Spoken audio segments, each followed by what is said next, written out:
break, we can now bring in our international affairs editor, Angela Diffley, for more on this story. Angela, why has this protest which broke out at Columbia University in New York spread to other campuses so thick and so fast?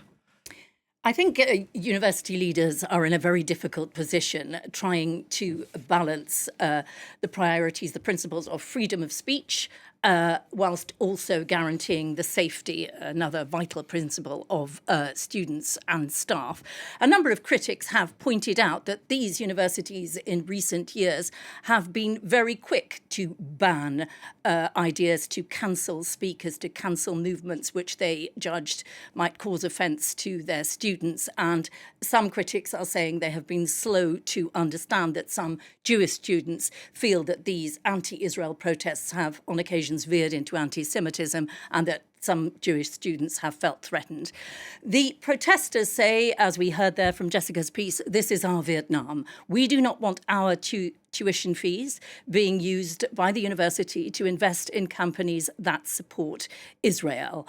And that is their case. It should be said that the negotiations, as we heard, have been extended for 2 days. And one of the areas where there appears to be some movement, the university says that some of the people in this movement are not student or faculty or anything to do with the universities. They are outsiders hijacking the movement, and they want a guarantee from those in the movement that outsiders will be kept out. But some of the people protesting are actually Jewish groups who are protesting on behalf of Palestine. Indeed, they are. There is by no means a clear divide. Yeah. But nevertheless, there are Jewish students who say they felt threatened, and there have been incidents cited.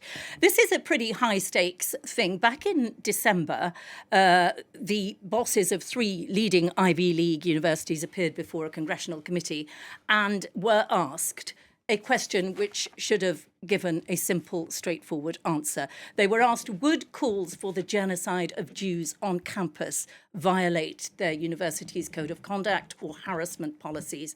And they struggled with the answer. They struggled to say no. And that horrified very many people who talked about utter moral confusion within US academia. And it led to at least some significant donors withdrawing funding from the university. That's something that worries universities.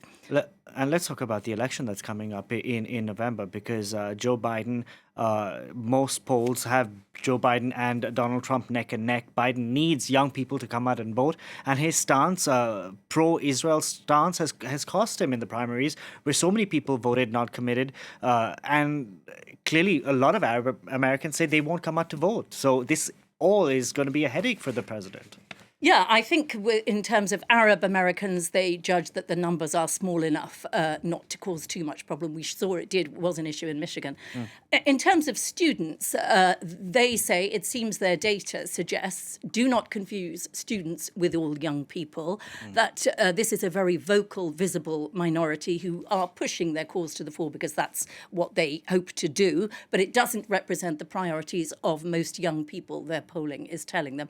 Those priorities are the economy. They feel they will do well on abortion amongst young people. And they say you shouldn't confuse the student vote with the youth vote. That said, they have been reaching out. Biden has condemned, he said, the anti-Semitic protests, but he has also condemned those people who do not understand what's going on with the Palestinians. And he has tried to reach out. He will be speaking at a historically black college in May, and there's a lot of worry around that. They reckon, what are these students going to do? Do they prefer the idea of Trump? And it's clearly something they would rather not have to worry about. But I think so far they say their data suggests it's not a major problem yet. Because African Americans have also been critical of Biden's support for Israel. Thank you very much for that, Angela. Angela Diffley there.